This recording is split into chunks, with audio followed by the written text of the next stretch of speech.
Hi guys, welcome back to another classic movie review. Today we'll be going back to 1999 for Star Wars Episode 1, The Phantom Menace.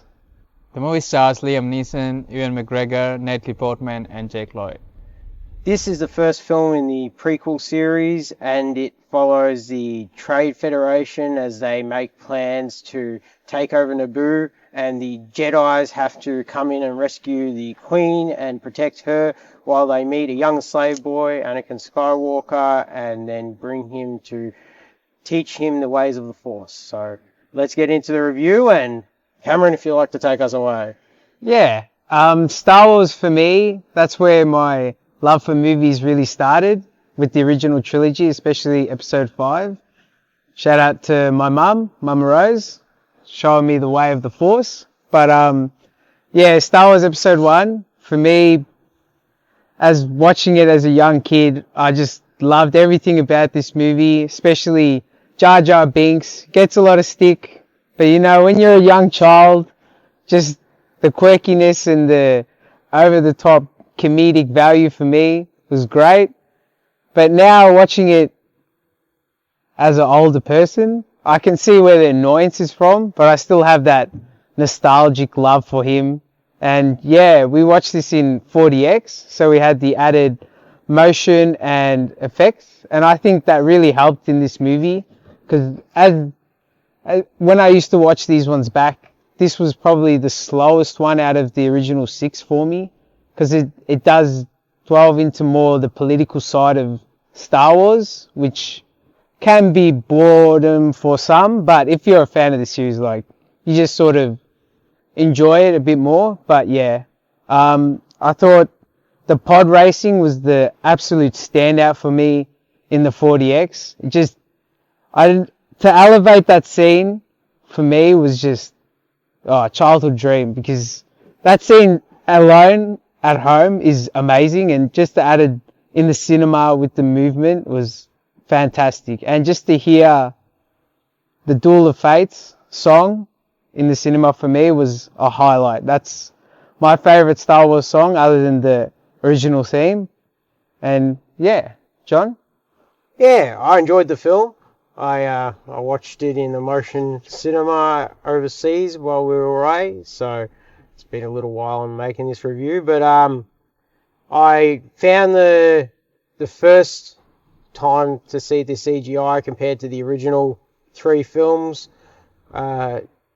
slightly dated it a bit.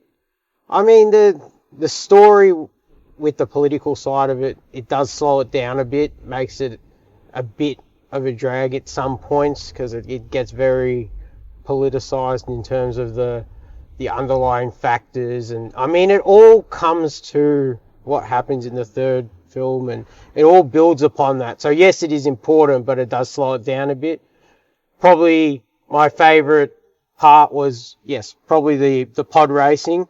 I enjoyed the end fight scene. I mean, the actual fighting, it was trying to do like in the 3rd of the original films, where it's cutting between different things happening and it's throwing you out a bunch of things. But I mainly enjoyed the Darth Maul, the fighting and the laser doors, and you've got that great Liam Neeson fight first, and then you have Ewan McGregor, Obi-Wan Kenobi comes out, and he's shoo, shoo, shoo, and yeah, it's a great jump up, and it's just fantastic, that end scene. And everything works out like in the first Star Wars. They all unite and everything's peaceful for a time. So yeah, I enjoyed that. I think that little Anakin Skywalker was quite good for a child actor. He had a lot to do, so I mean, you can't really complain in that respect. Yeah. He's quite young, and he's doing a lot of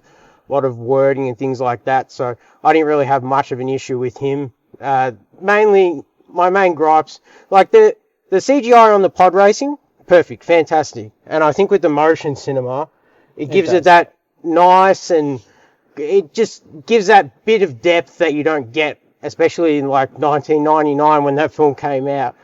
That would have been like a Star Tours thing. So it adds a level of depth that you don't get, so it makes it that more intense and real. and makes it feel not as long as it did the first time I watched it. But the end fight scene where all the droids are coming out and it looks like the Windows 98 background, that looks a bit dated. And yeah, some of the characters like Jar Jar Binks was a Misa annoying, that whole thing was that was not a good character, whoever thought of that one. But other than that, I thoroughly enjoyed Ewan McGregor, Natalie Portman, Liam Neeson. The list goes on, but that were the three standouts. That were the three main ones, and yeah, can't go wrong. Moon? I'm not the biggest Star Wars fan, but I still enjoy the movies, especially the originals. And I haven't seen this one in a while. And yeah, the moment Jar Jar Binks came, I was like, yeah. But the pod racing in 40X was really good. I was just wishing that how the movie Tron will be in 40X. Even the Legacy, in Tron Legacy, I think it'll be really good. I think they're making a new one, so maybe they should add it. But yeah, as you boys mentioned, like John said about CGI, yes, it can be a bit off, but that was expected from movies from that years. And I would do say Ewan McGregor, I have seen him after, like in so many movies, even recently in, I think, Fargo season 3. His performance was off in this movie. I just felt like he was just bad for some odd reason. Maybe I've seen his better performances, so that was a bit jarring for me because I love Ewan McGregor. And apart from the child actor, he was really good. Still a great watch, and I would just say, yeah, get rid of Jar Jar Binks if you can. Digitally replace him. I don't know. Well, when you think about it, we're introduced to C3PO, right? And in the original films, he's the comic relief of the film. So if we didn't have Jar Jar Binks, we still have a comic relief. It just comes a little later in the film. It's not really going to draw anything up. Yeah. It's like they're just trying to recreate the wheel, and they made a square wheel that nobody wants. Yeah, no, the best joke I've heard is like in South Park is I digitally replaced Jar Jar Binks and put in the originals, and so everyone hates those movies as well now. Yeah, I mean, it's just with Ewan McGregor's performance. I mean, he just came off Trainspotting, and that was a good film. Yeah. So but yeah, some of it's got to be the writing. Some of it's got to be because it's a lot of complex things. Like if you've seen the film, it makes sense. But if you get the script to read and you start hearing midichlorians and things like that, it's somewhat confusing, if that makes sense. So when they're putting it together, I can understand if he's a bit stiff. And I mean, compared to Trainspotting, where like if you make blunders or whatever, it's not going to cost much. Like if you make a mistake in this film and you don't get the words perfect, like you're talking about like hundreds of thousands of dollars in reshoots, because they were only building the sets like head level and then CGIing the rest. So it's quite an expensive proposition. So I can understand if there was some stiffness, and it's the same with Natalie Portman and all that. Yeah, they all had that kind of nervous because it's a big deal. New, I guess. Yeah. I don't know. For me, Obi-Wan Kenobi in this film, because he's the Padawan, and he becomes, because his master's Qui-Gon, and he's very blasé with the whole, he's very force-driven, whereas Obi-Wan's more council-driven.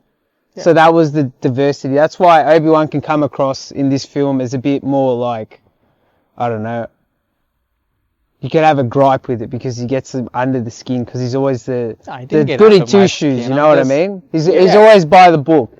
And that's why maybe you thought he was a bit stale, or, he's not like, because if you watch number 2 and number 3, it's much more, because he's an adult, he's learned so much. Yeah, I get your point. I'm just talking like his performance in general. Yeah, but what I'm saying, the performance was You're saying it's part of the character. Yeah, well, I can appreciate that, because you can even see at the end of the film, he's a bit more like Qui-Gon Jinn. Yeah. Because whereas they were like, no, Anakin's too old to be a Jedi, we're not going to train him. Yeah. He's like, no to the council, he's still going to train him, and Yoda says, yeah, okay, have your Padawan, that's fine. And that's kind of, you could see that he took that kind of role and absorbed that nature of that into him, which is good character development. Yeah. So, But I do agree. He does grow in the other two films, so, yeah. And I think this film did really well with the villain, Darth Maul. Oh yeah. He was the Darth poster Maul. child for this movie. Every advertisement you saw, his face was stuck on it. But in this movie, he's not in it a lot. And he's not very developed, but that's kind of adds to the mystery, if that Yeah, makes he's sense. a very That makes- mysterious yeah. character. Like nowadays, he's got so much lore behind him. You can Yeah. watch all the backstories, like in the Clone Wars, in this animated series Rebels. Like they make his character so much more built, but you didn't need that when you watch this movie. He's just this great villain, dark, just honestly. Is my second favorite villain. Obviously, nothing can top Darth Vader for me, but for villain wise, is Darth Maul. It sort of plays on like the Boba Fett. Yeah. Everyone fell in love with this Boba Fett because of the mysterious aura he had. There was no backstory. There was nothing. He's just like he's there, and everyone fell in love. I thought they did the same with Darth Maul. Yeah, well, I think he must be the most, like, second most iconic villain of this. Because you see the face straight away and you go, boom, I know who that is. So iconic, yeah. There are some characters where you wouldn't see Samuel L. Jackson's character and go, oh, yeah, I know who that is. But, like, I reckon anybody off the street would see that outfit, the face makeup, and go, oh, yeah, I know that's a villain from Star Wars. Even if you don't know, you know that's a villain Yeah, from and Star his Wars. name is so iconic as well. Yeah. And just everything, even the lightsaber. Yeah. So Double-ended. Your mind, when I watched that scene for the first time, my mind was blown. It was just like, holy crap, he's wielded this dual lightsaber taking on 2 Jedi. It was the most outrageous thing as a child. I just go, this is amazing. Yeah, and like you said at the start, the stunt coordinating for the battle, the fight scene with the Qui-Gon and Obi-Wan and Darth Maul was just superb. Yeah. Well, you compare them from because that's always a benchmark. Is the original 3 films, which are like 4, 5, and 6. That's all because you see the fighting's like more raw and it's like bashing sticks together, like that last fight between Luke and Darth Vader, where you can see Luke just like going at it like boom, boom, boom. Whereas this feels a lot more like, for lack of a better term, a dance, if that makes sense. Yeah, of course. You can see that they're flowing a bit more and they're using, as opposed to just hitting sticks, you can see they're trying to, actually like make some moves with these and try and hit them. And it's good to see that the lightsabers kill in this film. Yeah. Because, how they develop in the end. So Yeah. it's nice to see like the kill scenes with the lightsabers. I mean, if they're going to cut through a metal door, they're going to kill someone. So, yeah. All right, guys, we're going to give our scores. Yep. Moon, how many pod races out of 10? I'll give it 7 pod races out of 10. John? I'll give it 8.5 pod races out of 10. Yeah, I'll give this movie 8 pod races out of 10. All right, guys, make sure to like, subscribe, check out our socials, and we'll catch you on the next one. Ciao.